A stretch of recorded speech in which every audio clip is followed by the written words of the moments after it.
홍해바다를 건너는 이야기를 우리가 구원을 받은 이야기로 해석합니다. 400년 동안 애굽에 놓여 있다가 수고를 했지만 그 수고가 아무런 소용이 없는 수고였습니다. 애굽에 그 종살이를 했던 그 노역 생활은 그들의 삶에는 아무런 유익이 없는 그런 생활이었습니다. 그것을 무려 400년 혹은 어떤 성경에는 480년 혹은 어떤 성경에는 430년이라고 기록되어 있는데 한 약 400년 정도를 한 5대 정도가 완전히 그냥 거기서 인생 전체를 쏟아부었습니다. 아무런 의미 없는 인생을 쏟아부었습니다. 열심히 사는 것이 중요하지 않는가 라는 말을 할 때에 우리가 이 노역생활, 애굽에서의 이 고된 노예생활 400년을 들여다보면 그 열심히 산다는 것만 그 능사가 아니라는 사실을 우리가 알 수 있습니다. 애굽에서 그들이 얼마나 열심히 노역생활을 했습니까? 얼마나 열심히 그들이 벽돌을 긋고 또 여러가지 그런 노예생활을 했습니까?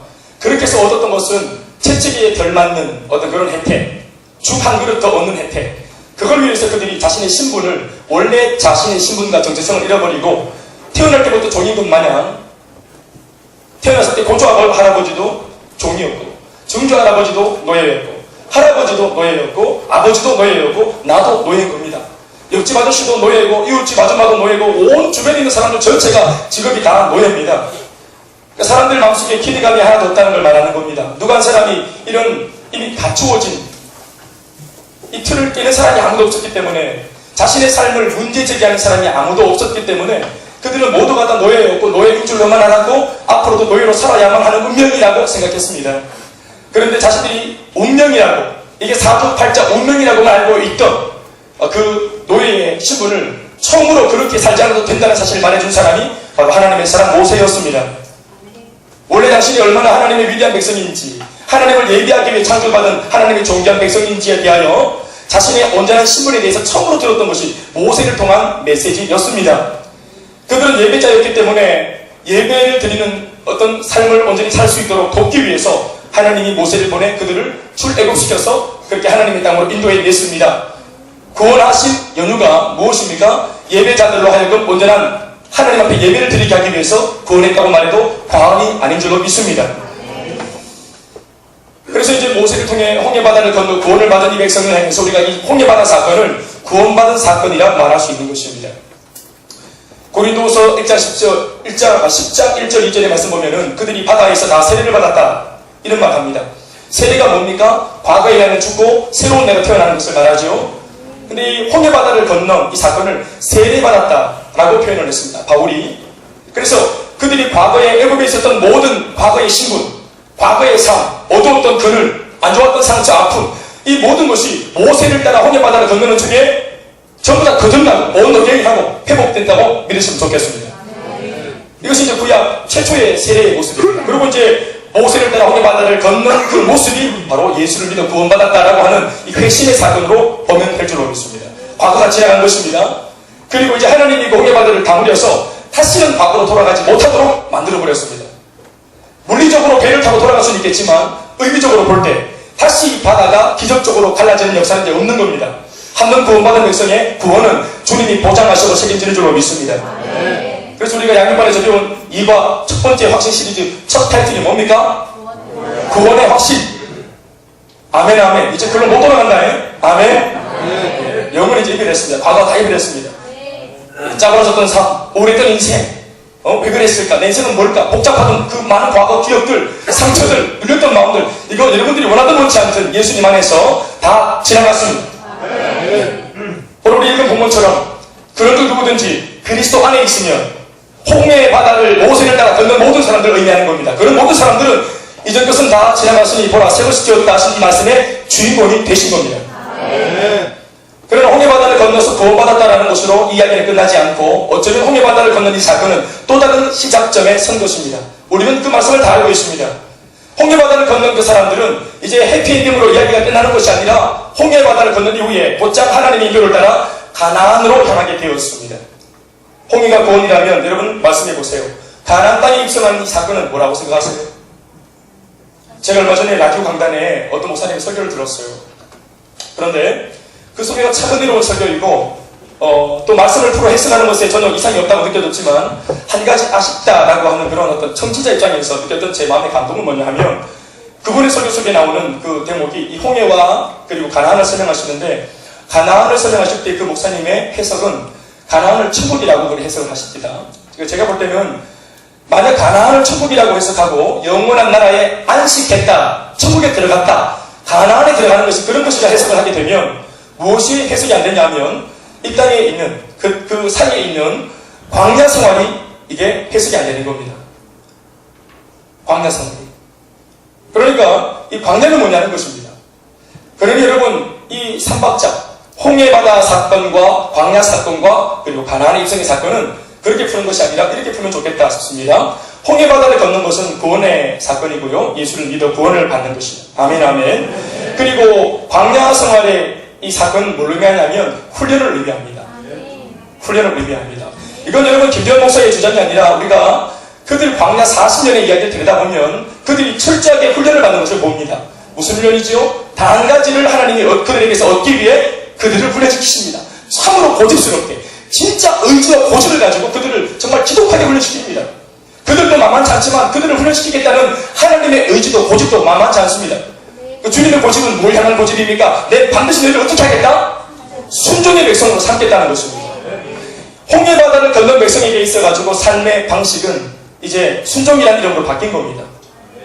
여러분 옛날 애국을 보십시오. 옛날에 애국 그 채찍이 무서워서라도 바로의 그 채찍이 무서워서라도 내 목숨을 쥐락펴락하는 그 바로의 절대 권력이 무서워서라도 그들은 그 당시 복종했습니다. 아무도 거기에 고집을 부리는 사람이 없었습니다. 마귀 앞에 사탄 앞에 우리가 허무하게 종살이하면서도 아무도 반기를 든 사람은 없었습니다. 그렇죠? 순종, 이게 순종이라는 표현을 하고 싶진 않지만 복종이죠. 마귀에게는 그렇게 우리가 복종을 잘합니다. 내 밥줄을 쥐고 있는 사람한테는 우리는 철저하게 복종합니다. 복종하지 않았다가는 목줄이 날아가니까, 생명줄이 날아가니까, 밥그릇 뺏기니까. 그런데 나를 건지시고 홍해를 건너게 하신 사랑이 많으신 구원의 하나님 앞에서는 이 순종이, 이 복종이 안 되는 것입니다. 그 큰 은혜를 받았는데도 하나님의 말씀을 아멘이 안 되는 거예요. 믿지 못하는 겁니다. 홍해를 무사히 건너게 하신 그 주님의 그 의도를 신뢰하지 못하는 것과 진배가 없는 것입니다. 이미 하나님의 신뢰를 한번 맛봤는데도 두 번, 세 번 신뢰하기가 우리 마음속에 거북스러운 거예요. 그래서 그 고집이 꺾이는 데에 40년이 걸린 겁니다. 그러니 훈련이 필요했던 것이겠죠. 여러분 그러면 이 가나안이 뭘까요? 바로 우리 삶의 현장으로 우리가 들어가는 것을 말합니다. 훈련은 언제나 실전을 전제로 하고 있기 때문에 광야가 훈련이라면 그들에게 있어 실전은 삶의 진짜 현장은 가나안 땅입니다. 가나안 땅이 또다시 우리가 해석을 할 때 천국이 아니라고 해석을 해야 되는 이유는 가나안 땅에 천군과 천사가 있었던 것이 아니라 이미 예수를 믿지 않는 이방인 7족속이 자리하고 있었기 때문에 그렇습니다. 거기가 바로 우리 가정이며 우리 직장이며 우리 삶의 현장입니다. 12제자에게 갈릴리 바다가 돌풍이 예기치 않게 불어닥치는, 그래서 갑작스럽게 위험을 얼마든지 만날 수 있는 그 갈릴리 바다가 삶의 현장이었던 것처럼 이 이스라엘 백성들한테는 그 가나안 땅이 바로 삶의 현장이었습니다. 그러면 여러분 홍해바다 건너 예수를 믿는 사람이 결국은 삶의 현장에서 승리해야 하는 것이 주님의 관심인 줄로 믿습니까? 죽어서 천국 가는 것만 오매골만 기다리고 있는 것이 신앙이 아니라 살아생전 이 땅에서도 내가 믿는 예수의 능력으로 우리가 모든 지고를 이기고 시험을 이기고 문제를 타파하는 것이 예수 믿는 복음의 능력인 줄 믿습니다. 그래서 우리 주님 말씀하시기를 도둑이 오는 것은 도둑질하고 죽이고 멸망시키는 것뿐이요 내가 양에게 온 것은 양으로 생명을 얻게 하고 더 풍성히 얻게 하려는 것이라 했습니다. 예수 믿어 영원한 생명도 얻지만 이 땅의 삶도 물리적인 삶도 풍성한 삶을 살게 하시기 위해 주님이 음으로 양으로 우리를 돕는 것입니다. 복음을 위하여 말씀을 위하여 주님을 위하여 살면 금세에는 100배의 축복을 받고 내세의 영생을 얻지 못할 자가 없다고 말했습니다. 그러나 여러분 우리가 하나님의 관심처럼 예수 믿는 우리 모습으로 성도의 이름으로 이 땅을 정말로 우리가 쥐락펴락하며 호령하며 멋지게 사는 것은 우리 꿈같은 얘기지 사실 어렵습니다. 여전히 내 밥줄을 쥐고 있는 상사가 있고 직장 속에 있고 무엇보다 이 세상의 논리와 구조가 이미 죄악의 구조로 되어 있습니다. 여기는 바벨론의 세상이지 않습니까? 그러니까 죄의 논리가 통하고 힘의 논리가 통하죠. 예수님의 말씀의 논리가 통하지 않는 세상입니다. 이런 부적합한 세상 속에 우리가 예수를 믿는 채로 신앙을 가진 채로 있는 것은 여러분 이것은 우리에게 어떤 유익을 줄까요? 불리함을 줄까요? 불리를 주는 겁니다. 우리가 세상적인 방법으로 1대 방법으로 사는 것이 더 편리할지 몰라요. 오르강을 돌려대면 나는 그냥 그 사람 얼굴을 뜯어내고 주님을 같이 하다 보면 막 그냥 그 사람들 번뜨리고 속옷을 잘 하던 뭐 겉옷으로 묶어놓고 이렇게 우리가 하는 것이 속이 시원한데 원수도 사랑해야지. 얼마나 복잡한 게 많습니까? 우리를 저주하는 사람을 축복도 해야지. 참고 견디고 인내하고 이런 것들이 참 우리한테 하나님의 말씀의 논리대로 이 땅을 살아가 펼쳐나가는 것이 만만치 않고 거의 불가능해 보여요. 그런데 주님은 그렇게 사는 것이 예수 믿는 사람의 삶이라 해요. 홍해바다 건너게 하신 이유가 그것 때문이라고 해요. 우리도 주님 앞에 예배를 드리지만 예배 드릴지 모르는 이방인들을 전도해서 그들도 하나님께 나와 예배 드리도록 만들어내라고 주님이 말씀하세요. 다시 말해 이 땅에서 승리하길 바라세요. 그런데 여러분 우리에게 능력이 없어요. 그러니까 하나님의 전달하신 능력을 더 입어야 하는데 그 무엇보다 이 가나안 땅에서 말입니다. 주님의 말씀 한 자락이 이해가 안 돼도 순종하면 된다는 사실을 우리는 보여내야 될 사람이기 때문에 순종이 우리 속에 장착되어 있어야 해요. 그래서 하나님이 가나안 땅에 입성시키기 전에 광야에서 끊임없이 땡땡이 돌리면서 우리 속에 순종이 나오도록 순종이 열매 맺도록 우리를 그렇게 우리를 몰아붙이신 겁니다. 그것도 여러분 훈련 아시죠? 국방부가 우리를 불러서 우리가 입대하면 먹을 거 입을 거 뭐 신발 다 주면서 혹독하게 훈련시킵니다. 그와 같이 주님도 만나를 매주라기를 40년 동안 의복과 신발이 헤어지지 않도록 모든 것을 전폭적으로 지원하시면서 한 가지 요구하셨는데 그게 뭡니까? 주님이 좋으신 분이라는 사실, 하나님의 말씀이 이해가 안 돼도 의욕이 없어도 나를 향한 좋은 말씀이라는 사실을 순종하게 만드는 그 한 가지를 주님이 원하셨습니다. 원래 여러분 우리는 실전에서 우리의 에너지를, 실전에서 우리의 열정을, 실전에서 우리의 지혜를 발휘하면서 세상에서 승리하기 위해 몸부림 치고 에너지를 써야 될 사람인데 이 힘을 우리가 어디에다가, 아니, 이스라엘 백성들은 어디에다 썼어요? 40년간 그들이 순종훈련이 필요했다는 말은 그들이 순종의 열매를 보이기까지 40년 동안 그들이 버텼다는 말이에요. 그러면 40년 동안이나 순종을 요하시는 주님한테 버텼다는 말은 그들이 온 힘을 다해서 누구와 싸웠다는 말입니까? 광야에서 말이에요. 누구랑 싸웠어요? 그래요. 하나님과 싸운 거예요.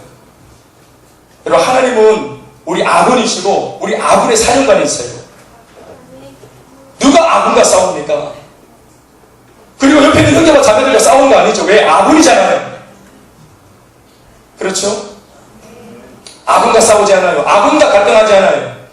그래서 하나님과 싸우지 않고 민첩하게 하나님께 순종의 열매를 딱 보이고, 그리고 이 모든 열정과 에너지, 공동체 힘은 지각해서 어디 쓰는 겁니까? 가나안에 들어가서 쓰는 것입니다. 힘을 안 내릴 때 중보를 요청하고 기도를 요청하고 또 그것을 들은 공동체는 즉각적으로 반응해서 지원 사격하고 같이 동참하고 그러면서 같이 업어주고 잡아주고 또 지원 사격하면서 고지를 향해서 달려가는 사명이 우리에게 있는 것입니다.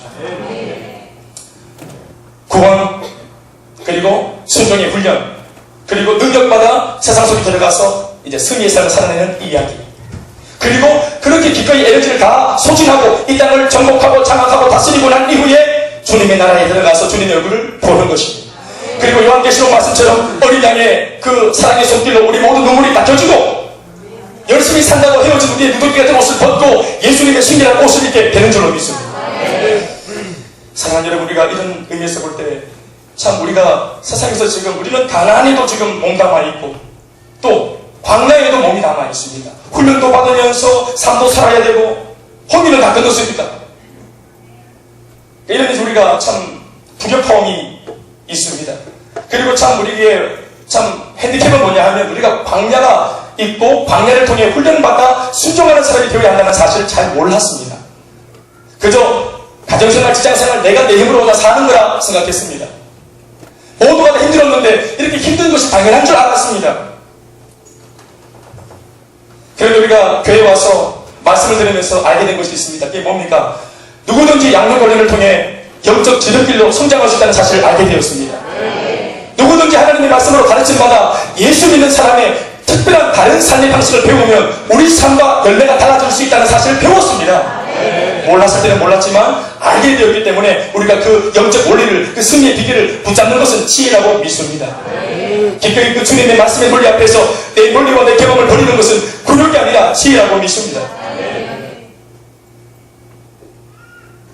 우리가 그런 면에서 훈련을 할 수 있는 그런 시스템이 있는 교회라는 것은 참 은혜가 있는 것이라 생각합니다. 성경을 보시면 유일하게 기름을 부어 세우는 직분이 세 가지가 나옵니다. 혹시 아시면 한번 말씀해 보시겠어요? 네, 왕, 또 제사장, 선지자입니다. 따라할까요? 왕, 제사장, 선지자. 이 세 사람의 이 직분의 공통점이 뭐라 있습니까? 기름 부어 세운 하나님의 종이라는 겁니다. 여기서 말하는 기름은 아무 기름에 갖다 붓는 것이 아니고 감람나무에서 얻은 열매를 통해 추출한 것으로 열매에서 나온 기름만을 이걸 순전한 기름이라고 성경은 말하는데, 열매에서 짜낸 순전한 기름, 불순물이 제거된 잎사귀나 가지가 들어가지 않은 열매에서만 추출한 이 순전한 기름으로 이제 이렇게 그 머리에 부어서 하나님의 공인된 사람으로 세우는 것입니다. 그래서 이렇게 어노인팅, 부어지는 이 기름 부으심, 이 기름을 성령이라고 우리가 해석을 합니다. 이건 전통적인 해석인데 그거 맞습니다. 그러므로 성령의 기름 부으심으로 세워놓은 왕, 제사장, 선지자는 100% 하나님의 일꾼이라는 의미를 가지는 것입니다. 100% 하나님의 일꾼. 왕은 백성을 다스리는 사역을 하죠. 왕으로서 백성을 다스리죠. 세상 임금처럼 군주로 그냥 사람들을 부려먹는 임금이 아니라 하나님이 기름 부어 세우신 왕은 당신의 백성들을 위탁받아 섬기는 왕입니다. 아멘, 아멘.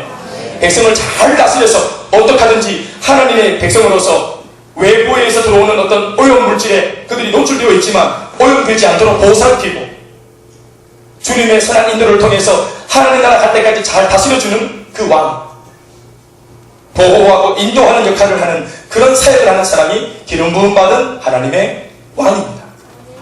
다윗이 그 역할을 참 잘했던 것 같습니다. 할렐루야. 그런가 하면 두 번째, 제사장은 어떻습니까? 제사장은 예배를 드리는, 인도하는, 예배를 집전하는 사람입니다. 그도 마찬가지로 하나님을 향한 일꾼입니다. 그는 중보자 혹은 중재자로서 죄로 인해 결렬된 원수가 되어버린 하늘의 하나님과 이 땅에 타락한 인간들 사이에 인간의 몸이지만 기름 부음 받은 주님의 공인이 되어서 그 사이에 들어가서 원수되어 등 돌리고 있는 하나님의 손과 인간의 손을 함께 맞잡게 해서 예배 안에서 화해하게 만드는, 중재시키는 역할을 했던 하나님의 종인 줄로 믿습니다. 화해시키고 회복시키는 일입니다. 그리고 세 번째는 선지자입니다. 기름 부음 받은 종 선지자. 선지자는 백성을 향한 하나님의 마음, 직통계시가 없었습니다. 그래서 백성들을 향한 하나님 아버지의 마음을 선지자가 먼저 알지 아닙니까? 하나님의 마음, 백성을 향한 하나님의 마음을 기도하다가 먼저 알게 된 감정도, 주님의 마음도, 뜻도 먼저 알게 된 이 선지자가 백성에게 가서 하나님이 내게 주신 마음을 말씀을 통해 전해서 하나님의 말씀대로 그들이 삶을 바꾸고 순종하고 살아낼 수 있도록 돕는 역할을 했던 사람이 선지자입니다. 변화시키고 순종을 이끌어내는 사역, 그가 바로 선지자입니다. 왕, 제사장, 선지자, 그러니 이 모든 사역은 사실 결코 만만치가 않은 사역입니다. 사람의 몸으로 감히 신적인 이런 사역을 하는 것은 참 우리가 감당하지 못할 사역들입니다. 사람의 개인적 역량으로만은 절대로 불가능한 사역입니다. 왕도, 제사장도, 선지자도 말이에요.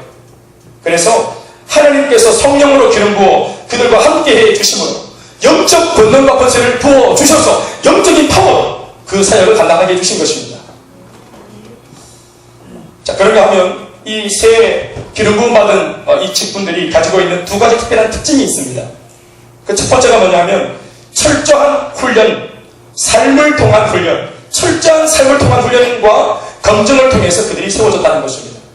무슨 학교를 나와서 우리처럼 그냥 학교 가가지고 한꺼번에 신학생이 되어 나오는 것이 아니라 하나님이 삶 속에 들어가서 훈련인지도 알지 못하는 가운데 부지불식한 그들의 평범한 일상 속에 주님이 어떤 사건, 상황 이런 것들을 연출하면서 그들이 하나님을 바라보게 만들고 하나님 앞에 얼마나 기도하는 사람인지를 끊임없이 검증하면서 하나님의 사람으로 세워갔습니다.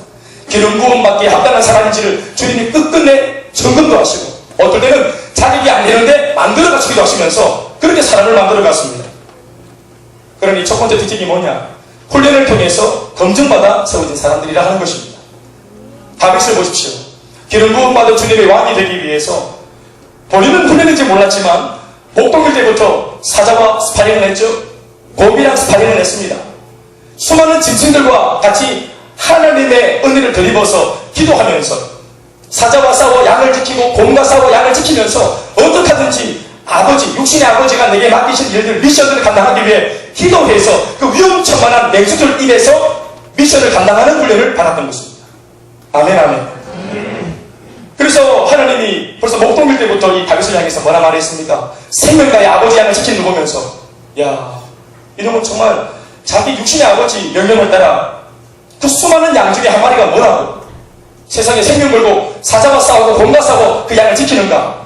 이후에 내가 내 백성들을, 이 양 같은 내 백성을, 이스라엘 백성을 이 다윗에게 맡기면 그때도 이가 나의 명령을 따라 백성을 지키기 위해 생명 내놓은 왕이 될 수 있겠다 해서 목동일 때부터 왕감으로 주님이 인정하신 줄로 믿습니다. 그 훈련이었습니다. 마지막 점검이 뭡니까? 골리앗을 이기는 그 사건이었습니다. 훈련을 통해, 검증을 통해 왕감으로 세워졌습니다. 사무엘도 어떻습니까? 그가 어떻게 선지자로 세워졌습니까? 그리고 제사장 역할을 했습니까? 태어나서 하나님께 드려져서 엘리 제사장의 소화에 들어가서 끊임없이 그렇게 선지자의 훈련을 받아내죠. 그리고 주님의 음성이 들렸을 때 홀링받아 나갔습니다. 이사야 사역자는 어떻습니까? 우시야 왕이 죽어서 세상에 자기 나라의 리더가 부재되었을 때, 이제 우리나라를 누가 이끌어가냐 하면서 곤강 가운데 한숨 쉬고 있을 때 성전에서 무기력하게 예배를 드리고 있는 중에 하나님께서 이상을 보여주시면서 그때 살아계신 주님을 만나지 않습니까? 아멘입니까? 불평, 불만하던 입술에 하나님이 천사를 보내서 재단에 핀 숯불로 입술을, 그 부정한 입술을 찢어서 하나님의 사람으로서 다시는 부정적인 말을 못하도록 만들어 놓고 하나님의 말씀의 사람으로 하나님이 세우신 것입니다. 우리를 위하여 누가 갈고 했더니 그 유명한 말씀, 내가 여기 있나이다 주여 나를 보내소서 했던 이 사람 이사야인 줄 믿습니다. 예레미야는 또 어떻습니까? 연소한 나이에 그렇게 하나님께 부름받아서 멸망하는 이스라엘을 향해서 너희들 곧 망한다, 이 안 좋은 부정적인 메시지를 전달하는 사역자로 그가 부름받았습니다. 그래서 이 엄청난 사역을 하는 아브라함이 참 부족한데, 그래서 투정을 저가 부렸죠. 하나님, 저는 아입니다. 저는 올라옵니다. 저 아무것도 알지 못합니다. 그랬더니 하나님께서 내가 네 입술에 내가 권세를 주었어, 내가 내 일을 하리라, 아무것도 염려하지 마라 하면서 그 부족한 사람 들어 하나님이 쓰셨습니다. 모세, 아브라함, 수많은 그런 믿음의 선진들, 우리 어떤 왕이라도 제사장이라도 선지자라도 어떻게 훈련받아 검증받고 죽게 쓰였는지 다 알고 있습니다. 그들은 훈련받아 세워졌습니다. 두 번째, 이 세 직분자가 가지고 있는 특징이 뭘까요? 이 세 가지 사역은 절대로 한 사람이 이 세 가지 혹은 두 가지 이상의 일을 혼합하여 감당하지 못한다는 것입니다.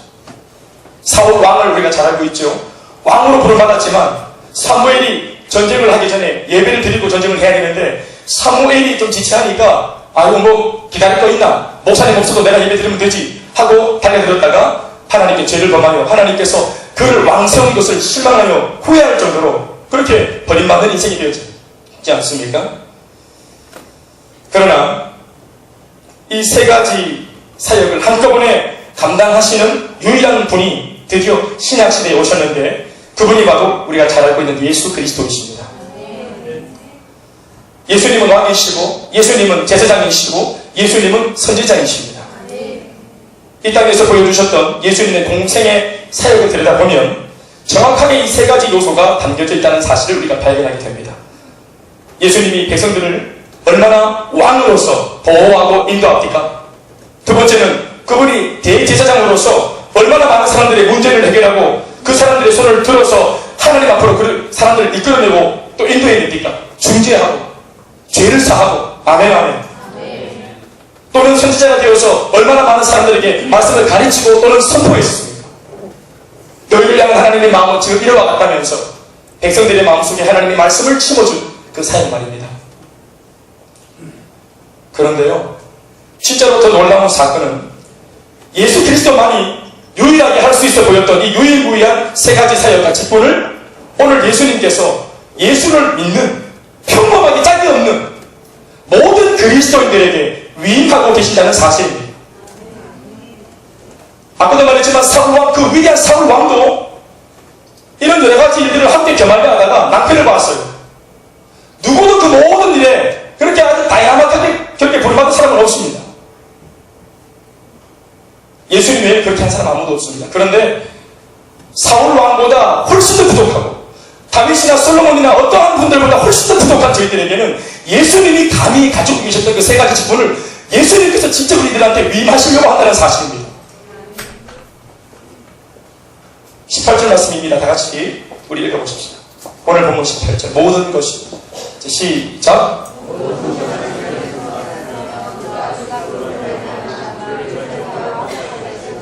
또 우리에게 화목하게 하는 직분을 주셨으니 했습니다.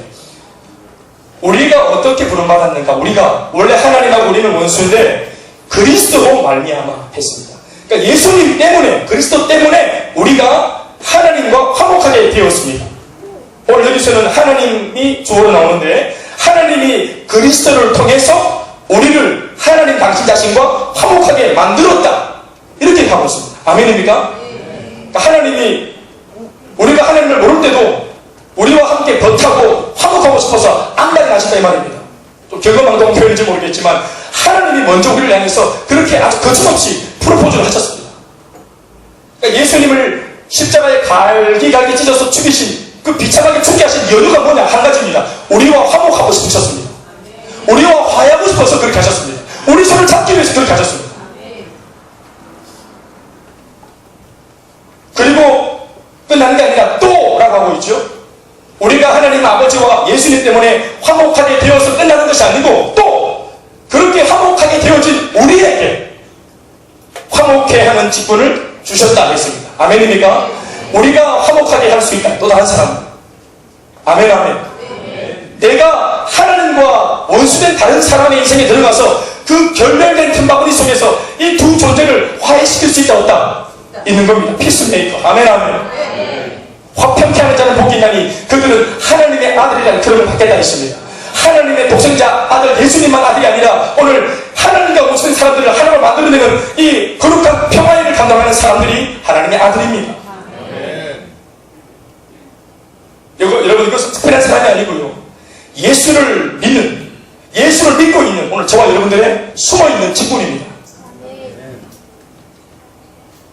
장로, 권사, 목사라고 하는 타이틀보다 우리들에게 예수를 믿는 순간 그저 주어진 가장 값지고 위대한 가치의 직분입니다. 이러한 직분이 누구한테 있습니까? 17절 말씀 읽어봅시다.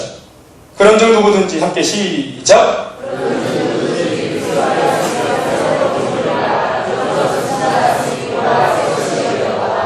아멘입니까? 네. 이 사람이 바로 이 직분자입니다. 이 직분은 바로 예수를 믿어서 과거가 청산되어진 홍해 바다를 걷는 모든 사람들이 가지고 있는 직분입니다.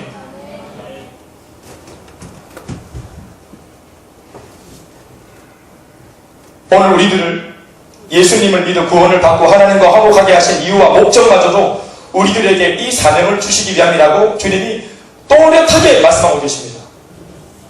그것은 목사님만 하는 것이 아닙니다. 선교사들의 목만이 아니에요. 그들만의 특별한 어떤 사역이 아닙니다. 예수 안에 있어서 새로운 피조물이 되어진, 이전 것이 지나가서 회복되어진 모든 예수 믿는 평범한 평신도들에게 주어진 사명이에요.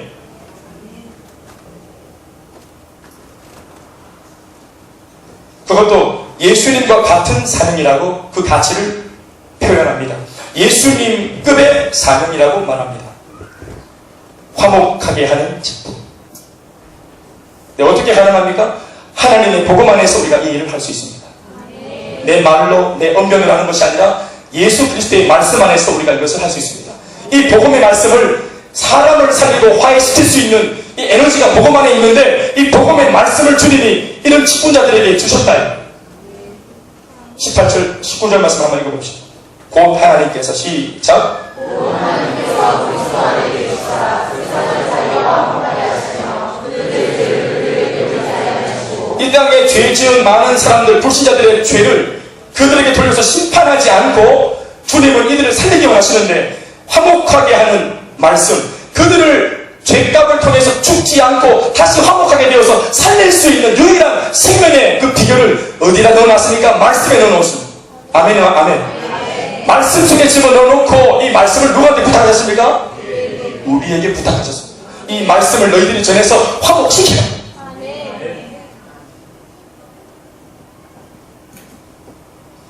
싸우는 게 참 싫어라 했던 교회 오기 바로 직전까지 제 삶의 어떤 그런 배경이 있었습니다. 나이가 어릴 때는 엄마 아버지가 싸울 때 마음으로는 너무 말리고 싶은데 힘이 없으니까 못 말려요. 왜냐하면 기억이 있기 때문에. 어릴 때 제가 못 모르고 한 말이다가 뭐 휴지통 같은 게 날아와가지고 뭐 머리 박고 정신 잃고 뭐 정신 차려 머리 벌거벗고 밖에 나서 벌벌 떨고 벌써 보여요. 어설프게 말이다가 아버지한테 박살나고 했단 말이에요. 그게 상처가 되니까 나이가 조금 들어서 이제 내가 이제 좀 이제 장성해서 우리 집은 이제 옛날처럼 그렇게 이제 싸우진 않지만 몸 말릴 일이 없으니까 이게 늘 마음에 한켠에 상처였나 봐요. 그러니까 누가 싸우면 그거를 말려야 되는 거예요. 그러니까 이제 혈기방장 20대 초반에 에너지는 넘치고 또 마음 한켠에 나도 모르는 상처가 있어 놓으니까 길을 가다가 누가 달려놓으면 막 부부가 싸움을 하면 그 지나가면 되는데 그걸 듣고 앉아있는 거예요. 그리고 문을 이렇게 열어보면 열리면 들어가는 거예요. 그래서 제가 다 들어봤는데 아저씨가 잘못한 것 같다고. 그럼 너는 뭐 하는 놈이냐고 멱살 잡고 뭐 두 놈은 무슨 관계냐 잡고 또 제가 편을 드니까 아줌마는 또 갑자기 남편 편을 드네. 아주 싸우놓고 내가 힘실어주니까 남편한테 가서 너는 뭐 하는 사람이냐고 그러면서 하나 되더라고.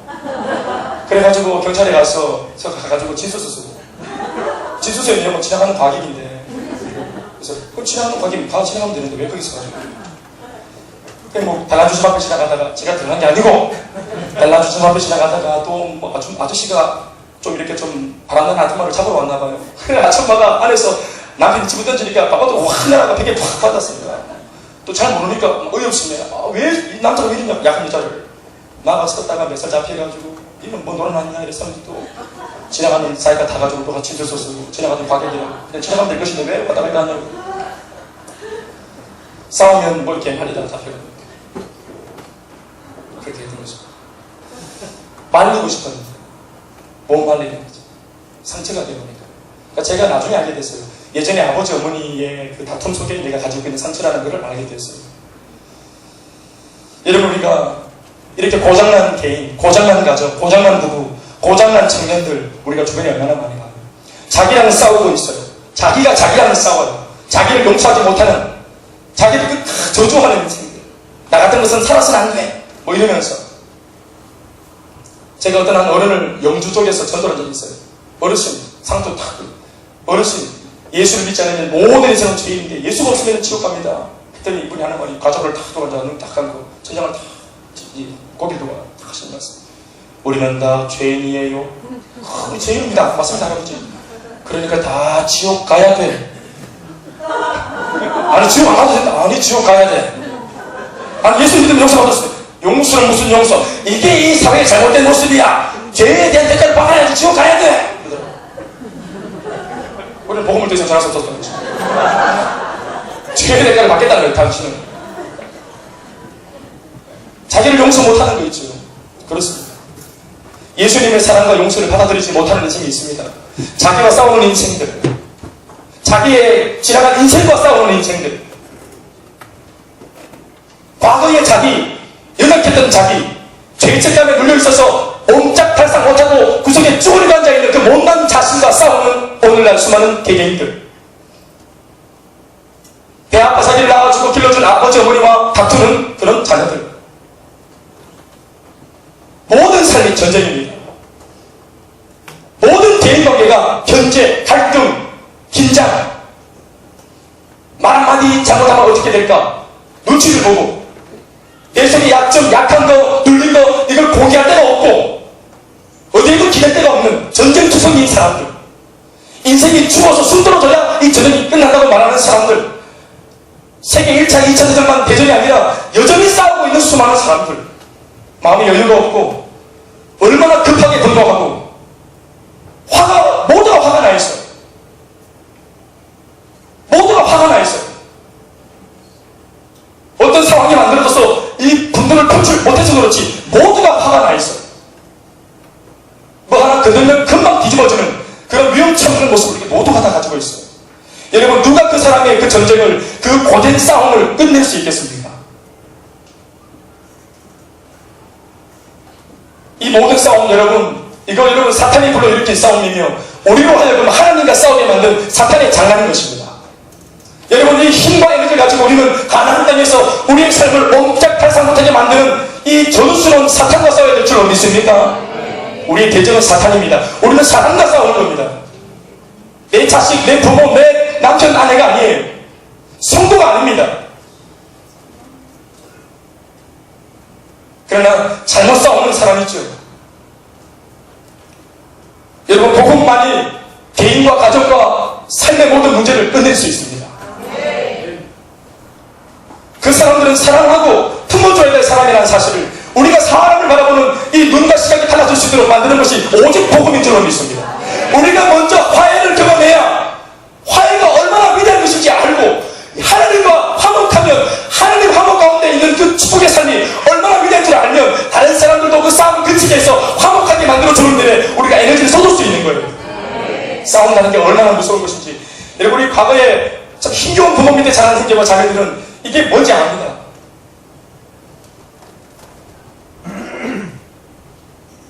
20절 보면 우리의 이 직분을 주님이 뭐라 말합니까? 화목케 하는 직분이란 말을 더 넘어서서 뭐라고 강조하고 있냐면 이렇게 강조하십니다. 그러므로 우리 함께 읽어봅시다. 시작. 그러므로 우리가 그리스도를 대신하여 사신이 되어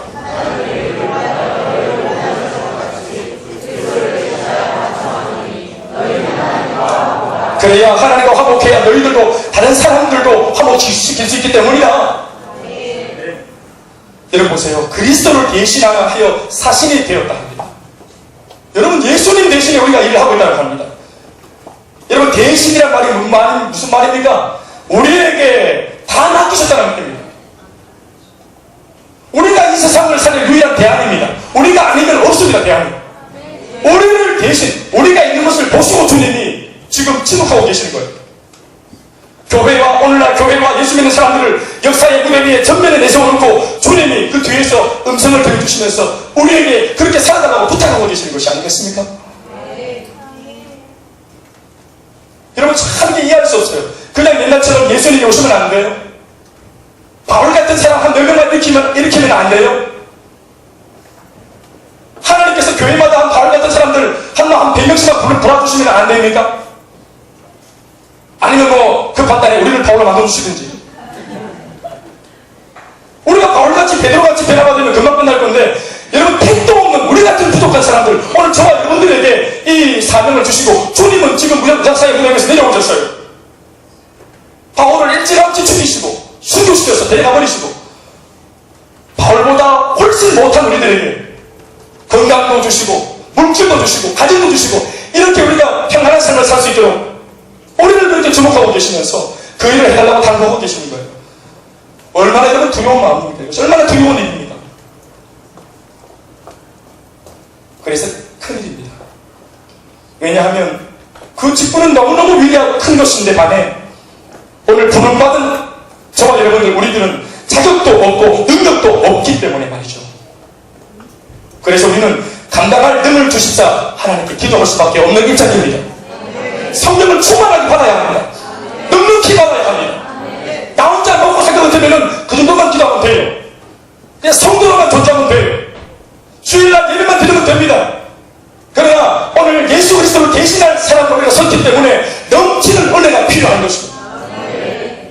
왜 양육과 훈련이 필요하냐고요? 바로 오늘 주님의 요청이 이와 같기 때문에 우리에게 그 변화된 삶이 필요한 것입니다.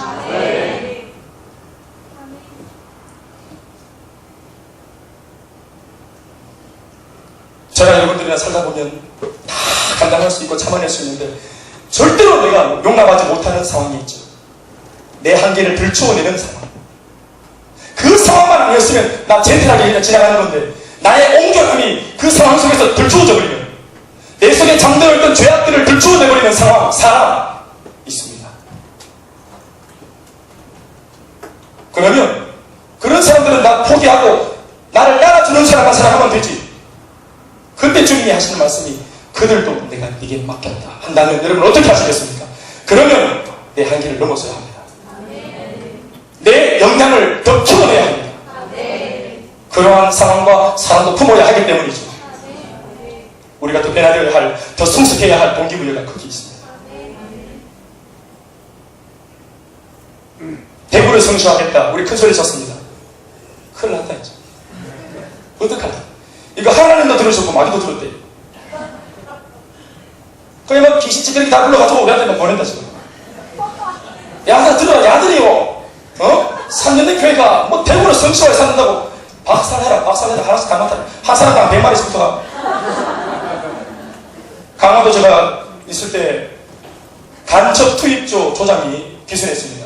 간첩이 아니고 간첩을 투입하던 그 조장이 기순했습니다. 갯벌에. 이 사람이 이제 전화받고 이제 올라가가지고 우리 군인들한테, 강화도 지키는 장병들한테 간증을 하는 거예요. 간증이 예사롭지 않은 거예요. 얼마나 신랄하게 말해주는지. 이 전방에 보이는 이 산 너머에 지금 막 투공대들이 좀 난리가 났대요. 그래가지고 이 남한에 있는 이 군인 한 사람당 10명씩 혹은 더 많은 40명, 50명씩 붙어서 그렇게 자기들이 훈련을 한다는 거예요. 대한민국에 있는 이 모든 국회의원, 야당이나 여당이나 어떠한 국회의원이든지 국회의원이 되어 배지를 단 사람들은 일단 50명이 그 사람을 연구한답니다. 그 사람의 취미, 성향, 가족, 구성원들, 누구를 만나고 하루 생활을 어떻게 하는지 이 한 사람을 놓고 50명이 붙어가지고 데이터를 다 가지고 있다는 거예요. 한 사람을 연구하는 겁니다. 철저하게. 전략을 가지고. 전쟁이 딱 일어나면 그 일당 50 딱 붙어서 그 50명은 이 사람만 잡아 족치는 것입니다. 우리에게 하는 겁니다. 우리가 한 몇 마리가 붙을게요.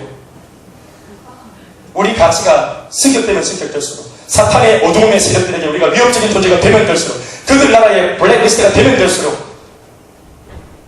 그래서 여러분 우리가 훈련받고 우리 어떤 영적인 수준이 높아지면 높아질수록 혼란과 또 시험과 염려가 우리에게 수월찮게 생기는 것입니다. 아멘.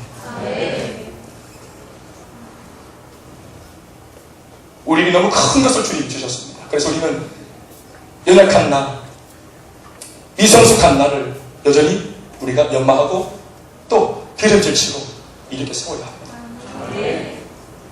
말씀드리겠습니다. 우리 오늘 졸업 예배 드립니다. 짧은 분은 1년 한 4개월, 또 어떤 분은 3년 4개월 동안 훈련을 받았습니다. 뭐 어떤 분은 훨씬 전부터 저를 개인적으로 알면서 또 훈련이라는 이름은 아니지라도 이런 류의 비전과 또 여러 가지 이야기를 많이 들으면서 지내온 사람도 있습니다. 여러분들의 고백도 그렇고 저도 그렇게 생각합니다만 훈련의 유익은 훈련을 받지 않는 것보다 낫다 하는 것이 저의 지론입니다. 예배도 예배 안 드리는 것보다 드리는 것이 낫고 기도도 안 하는 것보다 하는 것이 더 낫습니다. 예수 안 믿는 것보다 믿는 게 훨씬 좋고 성령 안 받는 것보다 받는 것이 훨씬 좋고 여러분 보세요. 세상에서 가장 가치로운 것은 제가 훈련을 받으면서 깨닫게 된 거예요. 마음 깊이. 어느 날 성령이 주셨다고 믿어요. 그 말을. 어떤 거냐면 모든 소중한 것들, 내가 그토록 하나님 앞에서 꿈꾸고 기대하는 모든 좋은 것들은 귀찮은 것 속에 다 들어있구나 그걸 알게 됐어요. 기도가 얼마나 귀찮아요. 근데 기도가 우리를 살리잖아요. 예배 드리는 것은 예배 안 드리는 것보다 귀찮아요. 그러나 예배를 드리면 우리 영성이 살아나죠. 양육과 훈련도 마찬가지, 열린 모임, 전도하는 것도 마찬가지. 이 모든 것이 하나님 나라 안에 주님이 명령하신 모든 은혜의 세계 안에 있는 이 열매들은 우리가 하려고 들면 다 귀찮아요. 그러나 그 귀찮은 것이 우리를 유익하게 합니다. 홍해바다 건너는 거 그들한테는 귀찮은 것이었습니다.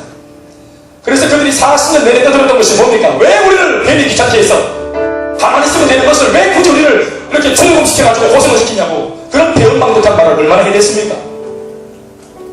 잠시 조금 귀찮고 피곤하지만 그것이 나의 인생을 바꾸는 것입니다. 전도할 때 이렇게 말을 했던 것 같습니다. 또 양육할 때도 마찬가지. 당신 인생에 이때까지 한 번도 경험하지 못한 것을 경험하고 싶다면 요행을 바라지 말고 이때까지 한 번도 시도하지 않았던 일을 시도해보세요. 30분 기도했는데 응답 없었습니까? 40분 기도하기로 결정을 하라. 나머지 다른 어떤 내용들도 마찬가지 이와 같습니다. 원리니까.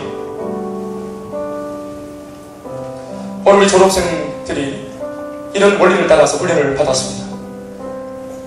여러분, 저는 애초부터 저희 교회를 세우면서 건강한 교회를 만들어보자 하는 것이 모두가 다 알고 있는 우리 교회 모토입니다. 그건 비록 제가 말했지만 하나님이 우리 교회에 주신 메시지라 저는 믿고 있습니다. 여러분, 건강한 교회는 건강한 성도들이 만드는 거라는 것을 믿으시지요? 그래서 내 건강하지 못한 모습이 다루어져야만 해요. 그래서 우리가 이렇게 오랜 세월 동안 나를 다룬 겁니다. 나의 센스 다는 것이 아니라 나를 다루는 과정이 훈련이었던 거예요. 자, 대세를 이루어야 한다 했습니다. 우리 모두 같이 변화받고 긍정적인 사람이 되는 대세, 잘 되는 대세, 응답받는 대세, 아멘입니까? 승리하는 것도 습관이기 때문에, 이기는 것도 습관이기 때문에 이 대세가 되어야 합니다. 아멘입니까? 근데 어떤 사람은 빨리빨리 이렇게 대세를 정한 사람도 있고 그렇지 않은 사람도 있습니다. 그러나 중요한 건 뭔지 아세요? 제가 한 3년 반 정도 지나면서 알게 된 게 있어요. 훈련을 잘 받고 순종을 빨리빨리 하고 민첩한 사람들만 대세를 만드는 것이 아니라 훈련해보니까 내가 잘 안 돼요. 훈련이. 또 우리 소위 말하는 재수삼수해요. 그런데 그들이 재수삼수해도 포기하지 않고 이 목사를 돕기 위해서 영적 대세를 만들기 위해서 우리가 포기하지 않는다는 것을 보여주기 위해 제가 하고 있는 이 목회에 힘을 실어주고 그 기꺼이 재수와 삼수를 받아주는 거예요.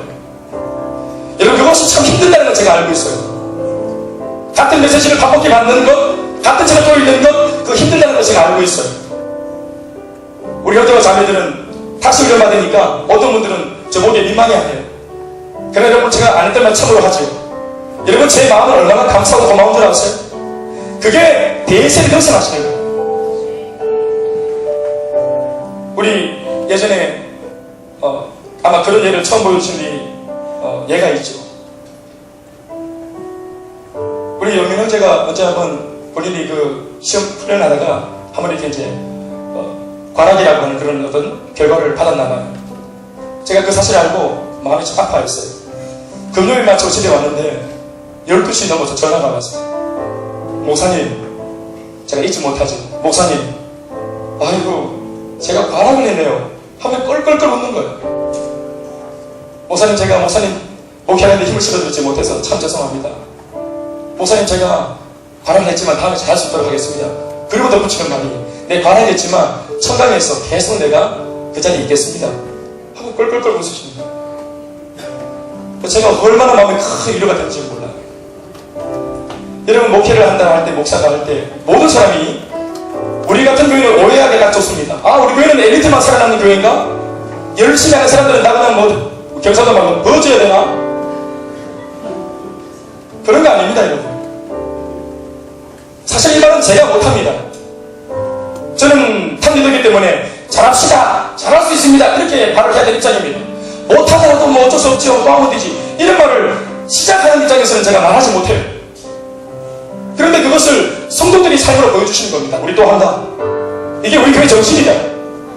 이것을 리더십들이 제 옆에서 삼수사수하면서 계속 보여주는 것입니다. 아멘입니까? 여러분, 이것이 오늘 그 영경자매가 저한테 인터뷰를 땄어요. 졸업생들을 위해서 질문을 하더라고요. 들고 와서 두 번째 질문을 기억해요. 목사님에게 삼수생 사수생이란? 뭐 이런 질문이었어요. 제가 했는 말이에요. 아픈 새끼손가락. 그러나 모두가 다 응징이 아니지만 이 아픈 새끼손가락 출신들이 있다는 거예요. 그래, 이분들이 훈련받아서 자신의 한계를 뛰어넘고 내가 다시 약지가 되고 중지가 되고 검지가 되고 엄지가 되어지는 그 과정을 감당해 줄 때에 교회가 대세가 형성되어지는 것입니다. 왜냐하면 우리 대체로 우리 성도들 안에 보면은 모두가 처음부터 잘하는 사람이 없습니다. 엘리트 없습니다. 그러면 우리 모두가 다 보십시오. 이런 사명자로 부름받았지 않습니까? 우리 교회는 양육과 훈련이 문화입니다. 훈련받는 것은 경쟁이 아닙니다. 누가 먼저 졸업했냐, 네가 몇 기냐, 어찌그라 저쩌라 이런 거 아닙니다. 우리 그냥 함께 하는 것입니다. 우리는 회사가 아니고 가족입니다. 그리고 저는 이 일을 지금 9년째 하고 있습니다. 더 잘하려고 오래전에 또 훈련을 받습니다. 여러분, 제 훈련을 왜 받을까요? 여러분들에게 더 양질의 음식을 주기 위해서 제가 몸부림을 치는 것입니다. 여러분들이 알아주든 안 알아주든 상관없습니다. 그러니까 제가 볼 때 제 안에 연약함이 있기 때문에 몸부림을 치는 것입니다.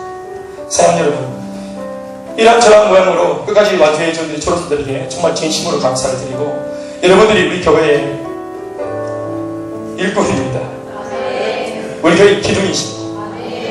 또 그를 따르는 후배들도 마찬가지고, 우리 함께 이렇게 대세를 세워가서 하고야만은 교회의 정신을 함께 우리가 보여주는 입장 됐으면 좋겠습니다. 축복합니다. 아멘, 아멘.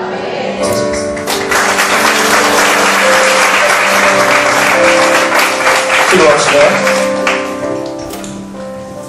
은혜가 많으신 아버지 감사합니다.